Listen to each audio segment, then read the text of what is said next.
Olá pessoas, este é mais um vídeo meu aqui na internet e antes de começar a falar do vídeo tenho que dar dois recados bem importantes. Primeiro, o assunto desse vídeo aqui vai ser um pouco chato para muita gente, tá? Pode ter gente aqui, público do meu canal, que não se interesse pelo que eu vou falar aqui, mas eu sugiro que assista, porque este meu vídeo aqui vai ser um vídeo base que eu vou precisar fazer para poder explicar outros assuntos que muita gente tem me cobrado. Então esse aqui vai ser aquele vídeo Ctrl+C, Ctrl+V que eu vou copiar para passar para as pessoas quando elas não entenderem o que eu vou abordar nos vídeos futuros. Então eu vou falar, você está com dúvida porque você não viu o vídeo base. Então aqui está o vídeo base explicando tudo, beleza? Segundo detalhe, este vídeo aqui vai ser denso, bem complicado, comparado com os outros vídeos que eu posto aqui no canal. Então, se você não está acostumado a queimar bistunto, você vai ter que se preparar para esse vídeo, tá? Exercita um pouco a cabeça, sei lá, faz aqueles joguinhos de lógica antes, tenta resolver algum enigma, alguma charada, dá uma aquecida no cérebro antes de ver o vídeo, porque vai ter uma linha de raciocínio que às vezes não vai ser tão simples de entender, mas assim, eu tô deixando o mais didático possível. É que tem certas coisas que o mais didático possível ainda é um pouco complicado, não tem o que fazer, sabe? Não dá pra simplificar mais. Fiz o meu melhor pra esse roteiro desse vídeo, mas vocês também vão ter que se esforçar um pouquinho pra entender, beleza? Bom, vamos lá. Este será um vídeo sobre sistemática filogenética, que é a ferramenta mais utilizada por cientistas do mundo inteiro para entender as relações entre os seres vivos, seu parentesco e, bem,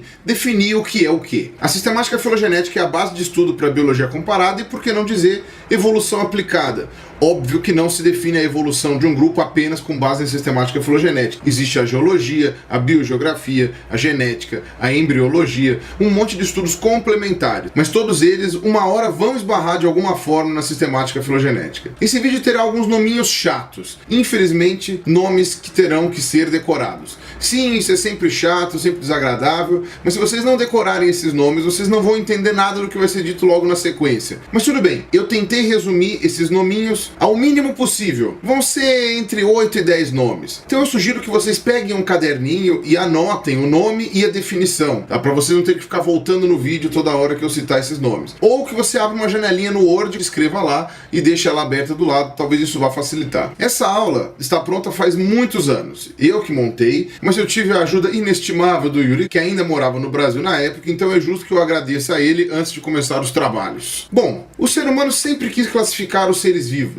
Eu abordo um pouco isso na minha série Criacionismo, quando eu falo de Aristóteles e do Linneu. Vamos relembrar. Aristóteles foi talvez o primeiro pesquisador que teve acesso a animais e plantas de diferentes lugares do mundo ao mesmo tempo, graças à sua proximidade com Alexandre Magno. Além do Aristóteles, naquela minha série Criacionismo, eu tinha esquecido de falar do Anaximandro, que talvez tenha sido o primeiro ateu declarado do Ocidente e também já tinha até elaborado uma proto-teoria evolutiva muito interessante. Porém, nenhum grego criou, que nós saibamos, algum sistema mais organizado ou abrangente para classificar os seres vivos. O primeiro sistema organizado que tivemos para classificar os seres vivos foi o sistema binomial de Linneu, que deu nome e sobrenome para todas as espécies e colocou todas elas em uma hierarquia de vários níveis, fixa. O Linneu nasceu muito tempo antes do Darwin, pouco se convenceu com as ideias ditas malucas do Lamarck e provavelmente nunca tinha lido Anaximandro. Linneu era fixista, assim como Aristóteles, veja no meu vídeo Criacionismo 4. Tudo sempre foi o que foi, coelhos são, sempre foram e sempre serão coelhos, raposas são, sempre foram, sempre serão raposas, e o mesmo para besouros, mosquitos, aranhas, lagartos, avestruzes, elefantes, pessoas e etc. Isso é uma vassoura! Sempre foi uma vassoura e continuará sendo uma vassoura. Digo.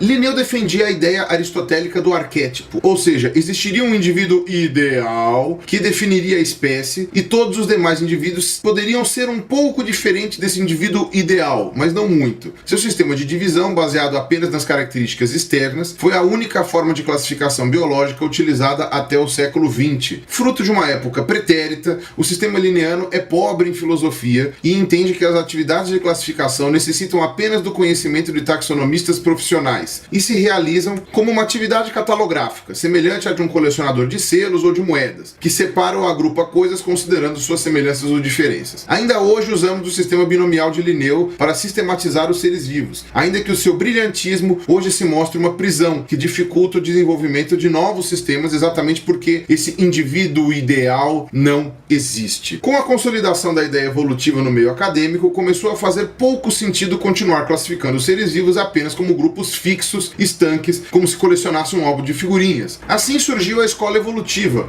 empolgada com a recém-elaborada teoria sintética evolutiva, ou neodarwinismo, que foi mais ou menos em 1936 a 1947. Porém, o que sobrou em filosofia para a escola evolutiva faltou em metodologia. Os taxonomistas evolutivos não desenvolveram nenhum método para organizar o conhecimento sobre a diversidade biológica. Porém, tem que se ressaltar que eles não eram um grupo uniforme, tá? Ou seja, cada pesquisador acreditava nas suas próprias ideias e nas suas próprias experiências com os grupos que eles trabalhavam. Os critérios para reunir grupos de organismo têm como suporte o conceito de grados, do latim gradus, que é igual a passo, evolução, degrau, ordem. Os grados são definidos como a expressão dos graus da história evolutiva dos grupos, ou seja, conforme este conceito, um determinado grupo que tem atingido a habilidade de explorar um ambiente muito diferente receberia um status separado do que tem os seus ancestrais, ou seja, passaria de um grado para outro que lhe é superior. Continuam usando o princípio morfológico de Linneu para unir os grupos. Esses grupos possuem parentesco, como prediz a evolução darwiniana, mas sua união é baseada em semelhanças no padrão corpóreo. Por exemplo, mamíferos e aves podem, dependendo da interpretação, ser colocados juntos por terem sangue quente. E peixes formam um único grupo, independente de serem todos de linhagens diversas, porque mantêm o mesmo estilo de vida. Tanto a taxonomia tradicional como a evolutiva utilizam-se da intuição como ferramenta para estabelecer o relacionamento entre grupos de organismos, ou seja, não demonstram claramente como e o que fazem, estabelecendo grupos baseados em critérios muito subjetivos. Incluir a evolução na classificação de Linneu foi então uma forma muito inadequada de fazer as coisas, já que a evolução não age de forma hierárquica ou arquetípica como Linneu via o mundo. A escola evolutiva ainda é utilizada por muitos hoje. Tá, na academia científica é mais de forma inconsciente, mas grosso modo é a escola de pensamento que continua sendo ensinada em muitos livros classe de ensino médio e fundamental. E mesmo em alguns cursos superiores bem desatualizados, ou com professores desatualizados. Foi então lá pela década de 60 que surge a escola fenética, ou taxonomia numérica. Os grandes feneticistas como Sokal, Smith e Rolf diziam que a evolução é fato, mas que nunca poderíamos chegar próximo da realidade dela, então deveríamos, a fins práticos, esquecê-la completamente ao se trabalhar com taxonomia. Negavam veementemente que uma classificação dos seres vivos devesse obedecer à sua evolução natural. Esta filosofia já era conhecida desde o século XVIII e permitiu que até algumas pessoas que não aceitavam a evolução trabalhassem com taxonomia. Ela se baseia em um conjunto de métodos matemáticos bem claros que visa reunir grupos de seres vivos com o maior número possível de semelhanças observáveis. Para isso, construíam enormes tabelas onde listavam as características físicas das espécies e comparavam-nas com as de outras espécies. As variadas formas de uma mesma característica, por exemplo, uma antena, recebiam números, eram então quantificadas através de critérios matemáticos e a similaridade entre eles expressa por porcentagens de semelhanças ou diferenças. Em função das distâncias calculadas, os organismos eram então reunidos em grupos ou subgrupos. O surgimento da escola fenética coincide com o aparecimento dos primeiros computadores de grande capacidade e das primeiras calculadoras científicas. Por motivos óbvios, eram necessários para conseguir rodar essa quantidade enorme de dados. Os feneticistas trabalham com o maior número possível de semelhanças. Como observaram famosos cientistas como George G. Simpson ou Brusca e Brusca, o grande problema da escola fenética é que ela não leva em conta o fato de que a mera semelhança pode não ser um indicativo de parentesco. Ou seja, é como dizer que gêmeos são gêmeos porque são muito parecidos, e não porque nasceram da mesma gestação. E isso, apesar de não parecer nada, dá muita margem para erro quando se fala em convergência, que eu vou explicar mais para frente. Em 1950, o alemão Willy Hennig publica o trabalho com os fundamentos da ciência que no futuro iria se chamar de sistemática filogenética ou cladística. Porém, vimos que as escolas evolutiva e fenética surgiram mais ou menos nessa mesma época também. Então por que não pegaram as ideias do Hennig logo desde o começo? Por um motivo muito simples. Este é o título do trabalho do Hennig: Grundzüge einer Theorie der phylogenetischen Systematik. Você sabe ler alemão? Bom, desde o final da Primeira Guerra Mundial que o alemão já estava caindo em desuso no meio científico. Nos anos 50, nenhum cientista britânico, francês ou dos Estados Unidos ia ler alemão. A sistemática filogenética foi conhecida por cerca de 10 anos apenas na Alemanha e alguns países vizinhos, até que em 1965 traduções em inglês passaram a ser disponibilizadas. Desde então, esta forma de pensamento passou a ser mais e mais utilizada pelos cientistas e hoje é a forma mais comum de sistematização dos organismos vivos. A sistemática filogenética é fundamentada na evolução biológica e apresenta uma metodologia compatível com ela. Isso significa que os grupos são formados por relações de parentesco estabelecidas através de um ancestral comum comum. A meta principal desta escola é propor hipóteses testáveis de relacionamento genealógico entre grupos naturais. Bom, deixa eu explicar melhor. A sistemática filogenética se baseia no fato de que existe uma árvore da vida, com um ou mais ancestrais, que deu origem a toda a diversidade de organismos fósseis e viventes hoje. Ou seja, o princípio de ancestralidade comum da vida, que é um dos pilares da evolução. Sim, a cladística parte da evolução como premissa. Ela não serve para provar que a evolução é verdadeira, mas ela pode sim ajudar a provar que é falsa, que é o mais importante na ciência. Vejam o meu vídeo sobre falsibilidade. Obviamente que até hoje a cladística não conseguiu provar que a evolução é falsa. Vou trocar em miúdos aqui. Imaginemos uma árvore genealógica. Ok, eu sei que toda geração possui um pai e uma mãe, mas aqui eu simplifiquei para ficar mais visual e deixei apenas um dos dois pais. Temos aí bisavó, avô, pai, filhos, etc. Se dermos um zoom out, você vai ver as gerações mais antigas, que por conseguinte são o ponto de conexão entre outras árvores de igual tamanho. Os seus bisavôs ou bisavós tinham primos? Provavelmente sim. Os pais deles, os seus tataravós, provavelmente tinham irmãos. Mas você conhece alguém que seja filho, neto ou bisneto dos primos dos seus bisavós? A menos que a sua família seja realmente muito unida, vai ser muito difícil você conhecer. Com o passar do tempo, as famílias naturalmente vão perdendo contato com seus parentes mais distantes. Seja porque ficou difícil de encontrar, seja porque você já não foi criado junto, porque viu poucas vezes, ou porque tiveram algum desentendimento. Por isso que é muito difícil que você conheça os descendentes dos primos dos seus bisavós. E se você conhecer, vai achar uma grande coincidência. Mas o fato é que provavelmente os descendentes dos primos dos seus bisavós estão todos espalhados por aí. Se você der mais um zoom out, vai ver outras gerações ainda mais antigas, todas se interconectando. E neste nível, nesse desenho que eu fiz aqui, já não dá mais para enxergar os indivíduos, tá? Eu substituí eles por uma linha preta. E tudo isso chegando, dando um último zoom out na árvore da vida do planeta Terra. É estilizado, é claro, né? A árvore real teria muito mais ramos e interconexões. Mas o importante é saber que é uma linha de descendência direta de pai ou mãe para filho ou filha que abarca todos os seres vivos. Essa árvore da vida real não pode ser efetivamente alcançada, a menos que consigamos voltar no tempo, mas seus ramos conhecidos podem ser traçados, e é a isso que se propõe o método de Willy Hennig. Mas por que ocorrem essas separações de ramos? Por que não continua todo mundo junto, unido, em linha reta, vivendo feliz e contente? Como ocorre a formação desses ramos, gerando as diferentes linhagens evolutivas, gerando a biodiversidade atual? O exemplo que eu dei dos primos dos seus bisavós já deixa um pouco claro por que é tão difícil de você manter todo mundo junto. Cada um segue seu rumo, estilos de vida diferentes, não dá para você manter relação e contato com todo mundo. Bom, então com esse exemplo na cabeça, vamos voltar aqui para coisa um pouco mais biológica. A figura mostra aqui indivíduos de uma população, de uma espécie qualquer, não interessa qual espécie.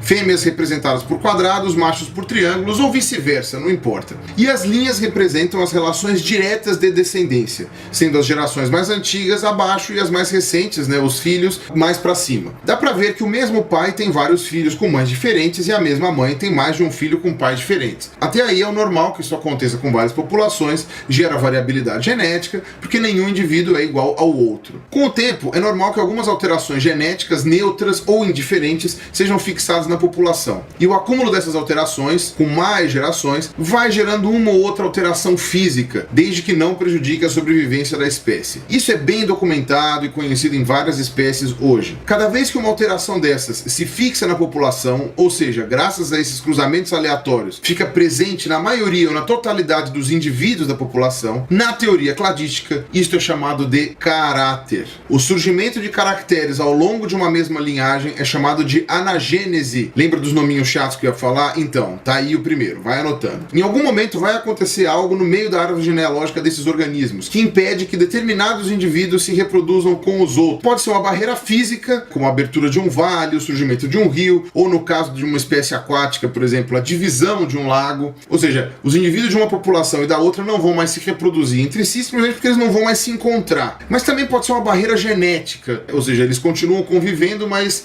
a genética impede que os descendentes desse encontro seja viável. Isso acontece muito com plantas, entre outras maneiras. O momento em que uma população se divide, se transforma no caso aqui em duas, é chamado de cladogênese, ou formação de clado. Um clado é todo grupo que envolva mais de uma linhagem e um ancestral comum. Por isso a teoria de Hennig pode ser chamada de teoria cladística, porque ela quer encontrar os clados. Quando há uma linhagem só, não é um clado, mas quando se formam duas, aí sim a gente tem um clado. O isolamento reprodutivo das duas populações populações com o passar do tempo, faz com que essas alterações genéticas, né, que depois viram alterações físicas, que aqui a gente chama de caráter, quando eles surgem em uma das populações, já não acontecem na outra, tá? E vice-versa. Com o tempo, as diferenças entre as duas populações vão se acumulando, até que em algum momento vamos poder dizer que são duas espécies diferentes. Este é o fenômeno de especiação. Vocês podem ver uma explicação muito boa desse mecanismo no vídeo do Yuri que eu vou indicar aqui para vocês, tá? Caso essa barreira que separou as duas populações se rompa antes de que as diferenças sejam relevantes o suficiente para impedir a reprodução entre os indivíduos desses dois lados, então o processo é interrompido. E em pouco tempo, os novos cruzamentos entre os indivíduos dessas populações vão diluindo essas novas características adquiridas na época do isolamento e a especiação não acontece. Na cladística ou sistemática filogenética, nós temos que buscar pelo que Hennig chamou de grupos naturais, ou seja, um grupo que possua um ancestral comum e inclua todos os seus descendentes. Desenhamos esses clados de forma gráfica, então, a gente tem uma maneira de representar em desenho esses clados, e a gente chama isso de árvore filogenética, ou cladograma. Aqui está o desenho típico de uma árvore filogenética que eu já tinha mostrado no meu vídeo Sim, Somos Todos Macacos, que eu vou deixar linkado aqui embaixo também. Lá eu expliquei como ler essa representação, mas eu vou repetir aqui. O tempo corre sempre no sentido do ancestral comum para os ramos terminais. A representação mais comum aqui é a que vai de baixo para cima, mas pode ser representada da direita para a esquerda, da esquerda para a direita, ou de cima para baixo, tanto faz. Cada ramo representa uma linhagem, as gerações em sequência, e os nós são os pontos de cladogênese, os ancestrais em comum de duas linhagens. As linhagens mais próximas são chamadas de grupos irmãos, ou seja,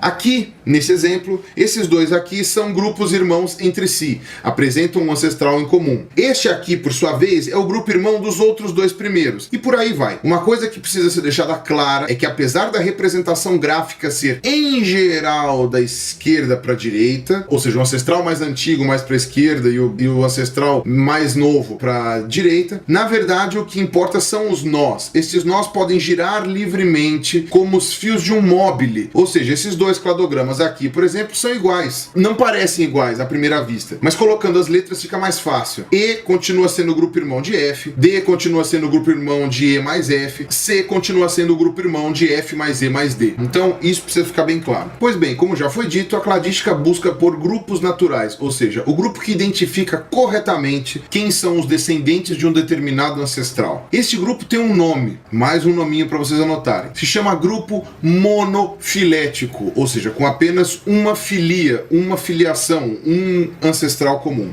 Em sistemática filogenética, apenas este tipo de clado é tolerado e buscado, pois é o grupo que inclui um ancestral comum e todos os seus descendentes. Por exemplo, voltemos à nossa árvore genealógica aqui. Digamos que você pertença a esta família e saiba que este senhor teve uma filha, mas você voluntariamente exclua ela da árvore em alguma partilha de herança, por exemplo. Isso é totalmente errado, tanto ética quanto legalmente. Mesmo que você odeie essa menina, que você não suporte ela, que você não considere ela sua parente, ela continua sendo sua parente independente da sua vontade. Isto, a ausência de um descendente, é considerado para Hennig um grupo artificial, ao contrário do grupo monofilético, que é o grupo natural. Este grupo artificial é chamado de grupo parafilético. Este grupo é o terror de todo mundo que trabalha com sistemática. Não gostamos de grupos parafiléticos, repudiamos totalmente. Eles não representam a evolução biológica das linhagens. Continuando com a analogia, assim como também não representam a lei em uma partilha de família.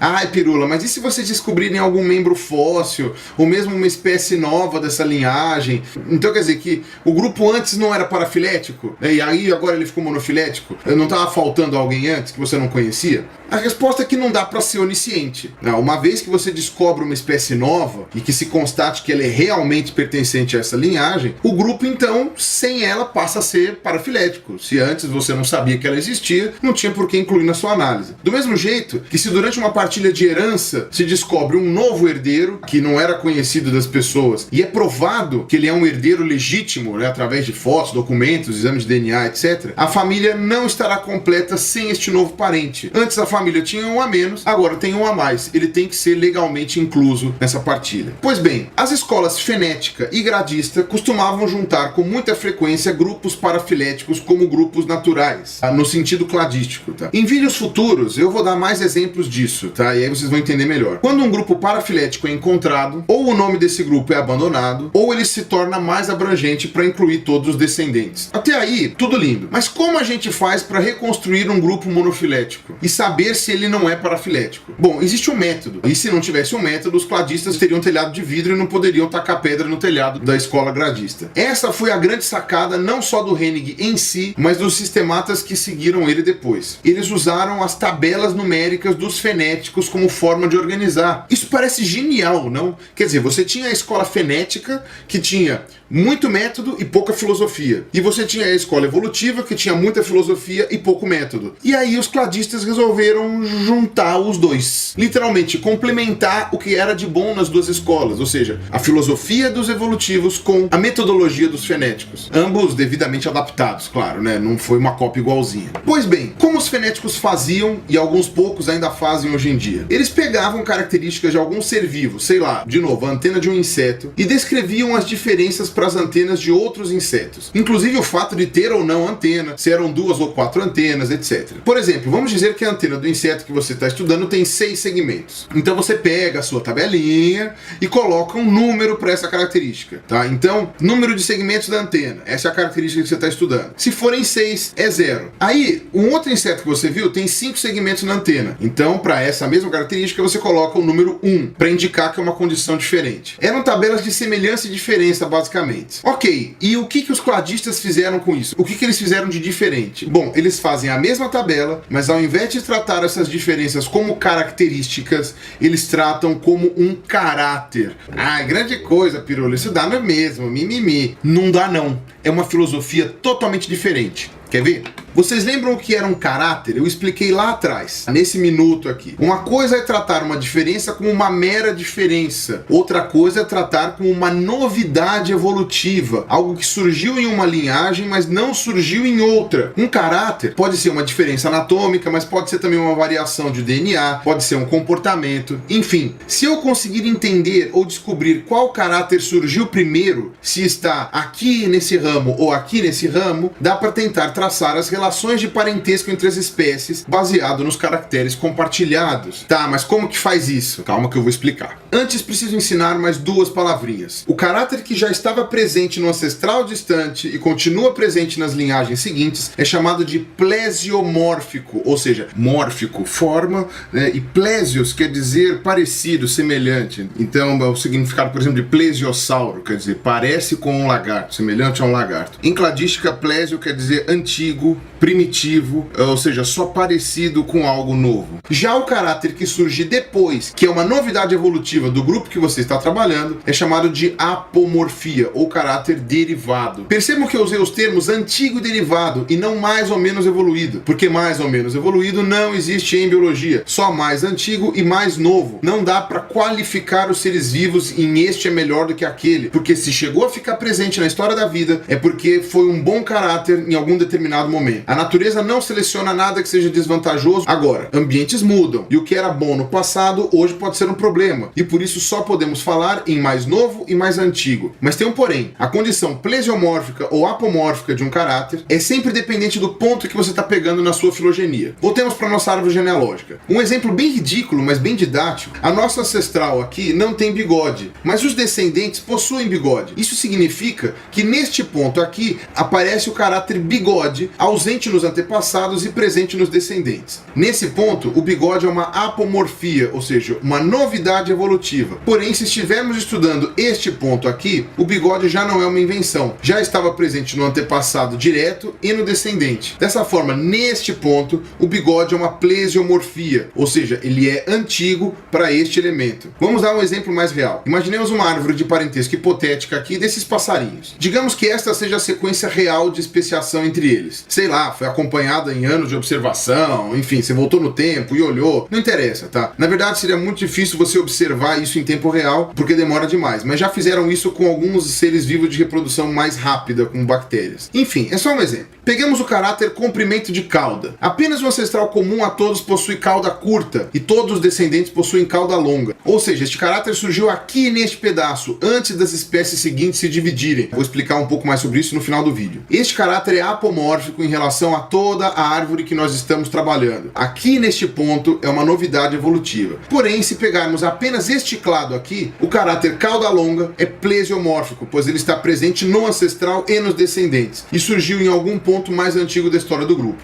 Em compensação, o caráter cor da cauda verde-limão é uma apomorfia da espécie D. Enfim, eu acho que vocês entenderam. Basicamente, os caracteres ancestrais plesiomórficos não são úteis em análise das relações de organismos dentro de um determinado grupo. Ainda mantendo o exemplo, o caráter dorso azul escuro em nada adianta para elucidar as relações de parentesco dentro deste grupo de aves, uma vez que todas possuem esse caráter, inclusive a espécie ancestral, e as que não possuem foi por alguma modificação posterior. Dessa forma, apenas os caracteres derivados apomórficos são buscados em uma análise cladística. Como eu vou saber o que surgiu antes ou depois? Bom, existem métodos, diretos e indiretos. Dos métodos diretos, o mais conhecido é a comparação embriológica, ou seja, sabendo que alguns caracteres mais antigos na evolução ainda estão retidos em estágios muito iniciais do desenvolvimento dos seres vivos, como brotos, larvas, fetos, etc., há uma boa ferramenta para descobrir se determinado caráter já existia em algum grupo em questão ou se surgiu depois. Mas ela está muito longe de ser uma ferramenta perfeita, eu vou falar um pouco mais disso no fim do vídeo. Outro método que foi considerado direto por muito tempo e hoje não é mais é a paleontologia, mas eu vou explicar isso em detalhe num outro vídeo, aguardem. Já os métodos indiretos são os mais comuns a serem utilizados. Aqui explicarei apenas o mais relevante deles, que é o grupo externo. Já que a definição de um caráter como antigo ou primitivo, no caso, ou derivado é algo relativo, como eu já expliquei, depende do ponto que você está pegando dentro de uma árvore, o mesmo caráter pode ser apomórfico para esse grupo ou plesiomórfico, caso este grupo em questão compartilhe tal estado de caráter com outro grupo irmão que possua um ancestral comum mais abrangente. Então a saída é pegar o grupo irmão mais próximo do clado inteiro que você está trabalhando. Por exemplo, o cladista quer saber se possuir 8 pernas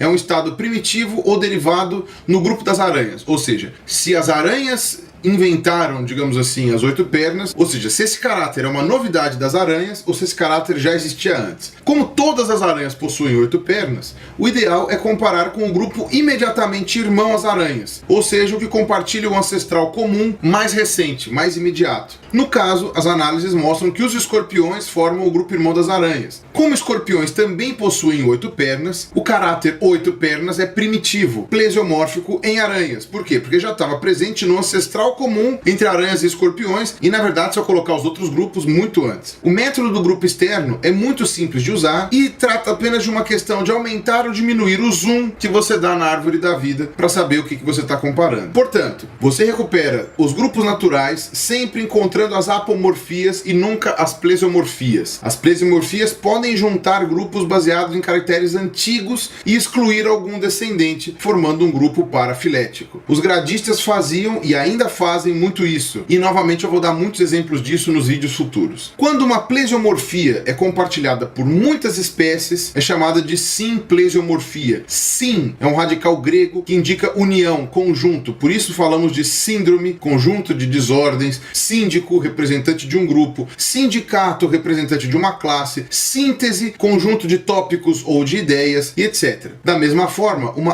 apomorfia compartilhada por muitas espécies é chamada de sinapomorfia. Ou seja, para sustentar um clado, para provar que ele faz sentido, que eles são os descendentes de um ancestral em comum, você precisa listar todas as sinapomorfias deste clado, ou seja, as apomorfias compartilhadas, comuns a todos os elementos do grupo. Bom, até aí parece tudo tá resolvido, maravilha, tá tudo bem. Mas é aí que começam as complicações, porque é claro, né, se não for com emoção não tem graça, né? A evolução tem alguns truquinhos que ajudam ajudam os cientistas a se embananar completamente, tentando descobrir quando um determinado caráter é novidade ou não. São basicamente dois esses truquinhos. Vamos ao primeiro. Todo mundo sabe que não é porque alguma pessoa é muito parecida com outra, às vezes quase igual e capaz de confundir as pessoas, que elas possuem algum parentesco próximo entre si. Lembrando que parentesco temos com todos os seres vivos, o que varia a distância, então é parentesco próximo. Então esse é um fenômeno muito bem conhecido da vida de todo mundo, tá? Não só dos cientistas. Mas os cientistas que trabalham com cladística lembram muito bem de levar isso em conta nas suas pesquisas também. Afinal, estão trabalhando com parentesco de seres vivos. Lembra aquele negócio da barreira, formando duas espécies com o passar do tempo, etc? Então, isso acontece sempre e o tempo todo. Mas tem um pequeno detalhe que eu esqueci de contar. Se chama pressão seletiva. O rumo que cada uma dessas populações vai tomar pode depender muito do ambiente em que essa população vai viver. Imaginemos que em uma dessas barreiras, sei lá, surgiu uma cordilheira de montanhas, um tectonismo louco, sei lá, e que de um lado ficou muito úmido e do outro ficou muito seco. As populações do lado seco vão ser pressionadas a viver em um ambiente seco. Aqueles indivíduos que precisam de muita água para sobreviver vão acabar morrendo. Quem precisa de menos água vai viver mais tempo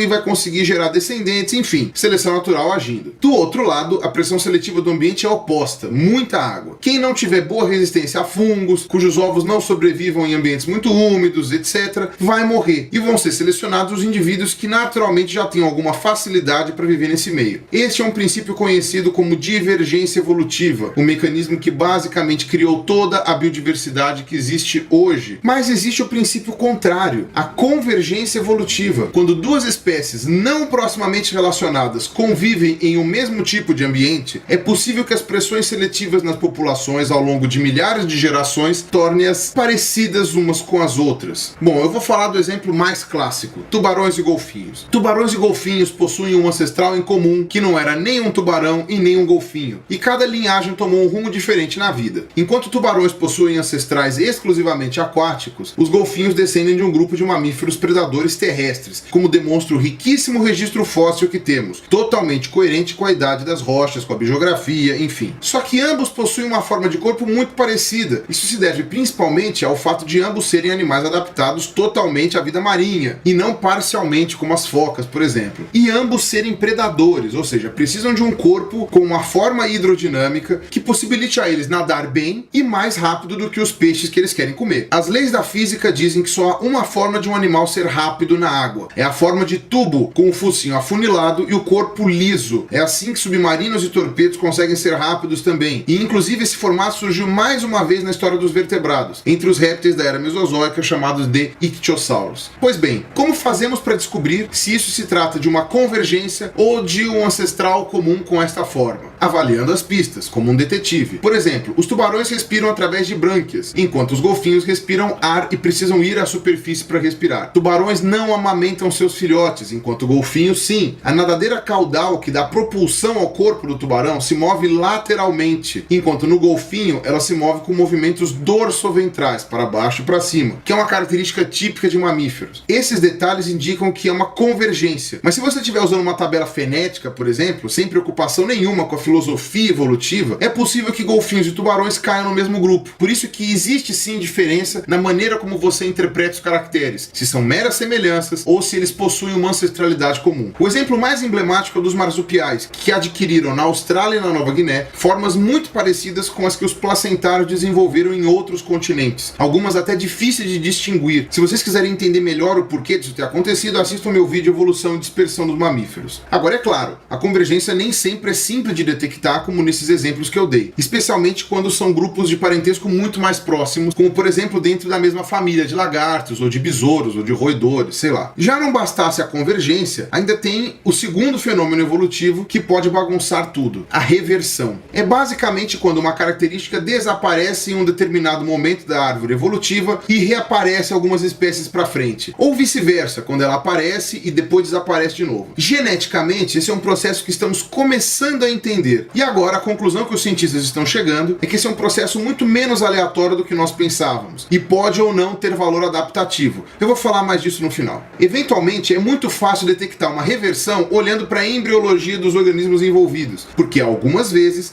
em algum estágio do desenvolvimento, essa característica aparece e depois desaparece. Ou seja, o processo embriológico retém essa informação evolutiva de aparecer e desaparecer. Mas mesmo a embriologia pode eventualmente dar uma trollada nos cientistas, suprimindo alguns estágios. Portanto, quando ela dá alguma resposta positiva, ela está solucionando um problema. Quando ela dá uma resposta negativa, isso não é uma resposta definitiva, não resolve nada para saber se houve ou não uma reversão. Além da embriologia, a gente pode citar também as análises moleculares, ou seja, a comparação de DNA e RNA, porque eventualmente o código genético mantém registrados as passagens da história evolutiva que estão mascaradas pela morfologia. Pode-se utilizar também a ecologia e até o comportamento no caso dos animais. Então voltemos aqui à nossa árvore genealógica hipotética.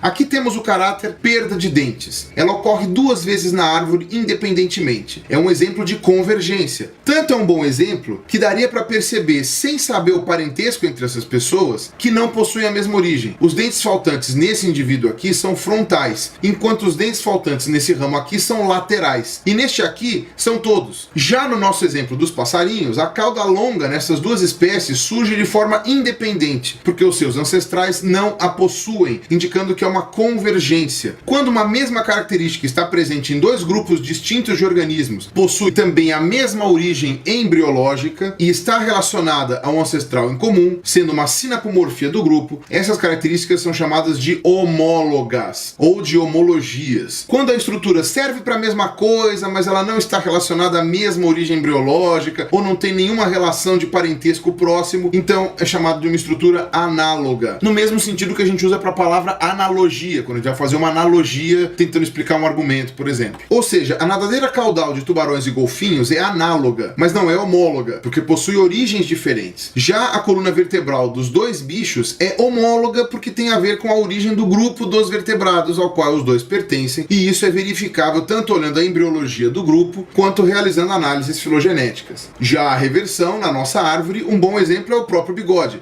que surge aqui, se perde aqui novamente e ressurge lá em cima. Outro exemplo no nosso cladograma dos passarinhos é a cauda curta deste indivíduo aqui, que é uma reversão para a condição ancestral. Enfim, vocês entenderam. Convergência e reversão são fenômenos que os sistematas chamam de homoplasia. Tudo que não for uma homoplasia, por definição, é uma homologia. Agora, eu preciso comentar sobre 3 postulados ad hoc da cladística. O que é um postulado ad hoc? É um adendo à teoria, que é acrescentado para corrigir alguma falha em algum ponto ou para ajudar na metodologia de trabalho. Apesar de parecer um remendo, esses postulados precisam seguir todas as normas científicas de falseabilidade, e os cientistas que trabalham com isso sabem que não podem fundamentar suas conclusões neles, a menos que seja um critério de desempate. Vai ficar mais fácil explicando na prática, tá? Primeiro postulado: a divisão das populações geralmente é em 2. Isso nem chega a ser um postulado, é mais um axioma, e muitos sistemáticos já não ligam a mínima para isso. A cladística aceita perfeitamente que a divisão tenha sido em 3 ou 4, ou mais populações ao mesmo tempo, mas a dicotomia, ou a divisão em 2, é considerado o padrão, e é o que é sempre buscado ou seguido. Uma árvore em que todos os clados se dividem em 2 é considerada bonita e bem resolvida. Isso é mais um postulado metodológico da cladística do que evolutivo, na verdade. É mais fácil trabalhar com divisões em 2. Além disso, imaginemos um clado aqui com 3 terminais. Em uma análise, os caracteres que surgiram aqui são diferentes dos que surgiram aqui, por exemplo. Porém, estes deste lado são comuns aos 2 terminais ali. Você consegue traçar uma ordem cronológica de transformação de caracteres. Se a sua análise der o que eles chamam de politomia, ou um nó com 3 ou mais terminais unidos, significa que as únicas características em comum são as da base, que une os 3. E depois eles não compartilham nada, ou simplesmente compartilham números iguais de características entre os 3. A ordem cronológica das transformações de caracteres, então, não pode ser recuperada. Então, divisões em 2 são sempre preferíveis. Mas, como eu disse, todo cientista que trabalha com isso sabe perfeitamente que isso é um postulado ad hoc, e que uma politomia pode acontecer tanto na natureza quanto na análise. Isso não é o fim do mundo, especialmente se você estiver falando com filogeografia, por exemplo, que eles já não estão mais nem aí se faz dicotomia ou não. Segundo postulado: todos os ramos de uma árvore filogenética têm que sofrer algum processo anagenético. Ok, é possível que apenas uma das populações de um determinado grupo sofra processo processo anagenético, ficando o outro inalterado e preservando o aspecto do ancestral comum. Porém, a cladística assume que este evento é raro e, a menos que haja boas evidências para tal, essa hipótese é desconsiderada em suas análises. Os cladistas dizem que foi você que não observou direito, não procurou caráter direito ou que fez alguma besteira na análise. Terceiro postulado, a parcimônia. Bom, é até leviano chamar a parcimônia de um postulado ad hoc, sendo que o Hennig propôs a parcimônia como um dos fundamentos da metodologia cladística. Porém, hoje a gente tem muitas maneiras de interpretar os dados de uma análise e, portanto, a parcimônia já não é necessariamente fundamental para fazer filogenia. Então você consegue dizer que a parcimônia é apenas um dos postulados possíveis que permite se trabalhar com sistemática filogenética, apesar de ser ainda o mais utilizado. Vou explicar rapidamente como se faz. Os cladistas fazem as enormes tabelas dos fenéticos com as características que o cientista consegue encontrar de todos os seres vivos que ele quer trabalhar. Depois que é feita a análise, geralmente em um programa de computador específico desenvolvido para isso, dá para saber se o estado 0 de um determinado caráter é plesiomórfico ou apomórfico, ou seja, se surgiu antes ou depois dos processos de especiação. Mas como é esta análise? Vou simplificar bastante aqui. O computador vai procurar todas as topologias possíveis para as árvores de relacionamento de todos os terminais que você escolheu para colocar na análise. Exemplo, tenho 3 terminais. Só há 3 maneiras de resolver isso aqui. Ou A é grupo irmão de B, ou B é grupo irmão de C, ou A é grupo irmão de C. Ou, é claro, sai uma politomia, mas a isso ninguém quer, como já expliquei. O computador vai comparar os estados dos caracteres que você listou na tabelona e ver quais espécies compartilham mais semelhanças. Digamos que você tem 10 caracteres na tabela e B e C compartilham os mesmos estados em 7 deles. Ou seja, você precisa de muito menos passos ou transformações de caracteres para juntar B e C do que A e B, por exemplo. Para juntar A e B, você precisa postular que muitos caracteres tinham um estado aqui que reverteu em A para o estado ancestral. Isso é considerado evolutivamente muito improvável pelo princípio da navalha de Occam. Eu não vou ter tempo aqui para explicar a história de Occam, que é muito legal, mas eu vou explicar o seu princípio. Sempre que você tiver 2 alternativas para explicar alguma coisa, a explicação mais simples é provavelmente a mais correta. Falando de forma mais científica, a hipótese mais aceitável é aquela que exige menos pressupostos extra para ser explicada. Levar a navalha de Occam para qualquer aspecto da sua vida pode ser perigoso se você não souber fazer uso dela. Mas em evolução, em que uma transformação de caráter é usualmente considerado um evento de aleatoriedade única, fica mais difícil de acreditar que tenha ocorrido mais de uma vez,